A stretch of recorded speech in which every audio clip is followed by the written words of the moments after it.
Amy Demas with Communicate Excellence. Thank you for being back with me today. I would like us to talk about leading indicators, lagging metrics. Lagging metrics we're most familiar with. They are the things that we commonly measure, the things that we commonly report out on, the things that we usually compare to. Productivity, collections, percent overdue, what's my AR, missed appointment, kept appointments. All these things are great to measure, and we need to. The thing about lagging metrics is you can only measure them once they are done. And once they are done, you have no more impact on changing that number. So it's an easier thing to measure because it's done, it's over with, and you can get to it. There are these things called leading indicators, or I like to say leading behaviors that can help impact the lagging metrics.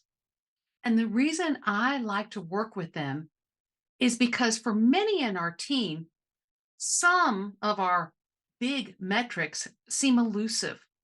How do I impact that? Well, I've got many people who have their hands into that metric. So, what impact is it of me if I do my part, but somebody else doesn't? Let's talk about how leading indicators are helpful. Hmm, They are wonderful, but they can be a little harder to measure in traditional ways. But if we can move them into habits, ah, then we can know, did I do it or did I not do it? Leading indicators are so valuable for the individual team member because they can then understand if I'm doing my part. And if I do my part and you do your part and you do your part, we are all in a symbiotic way, in a synergistic way, we are going to impact that downstream metric that we like to look at. Let's use a couple examples.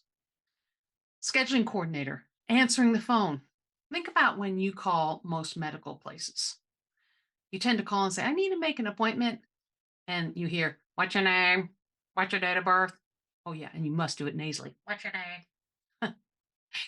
The thing is, we think we do it better, but I can tell you, after listening to 15,000 calls a year and year after year, even after I do an initial training, most scheduling coordinators are not providing a first response.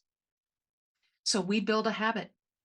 We build a habit that when a caller tells us why they're calling, we're going to start with, yes, I'm happy to help you. We are going to prime that call into the more positive zone.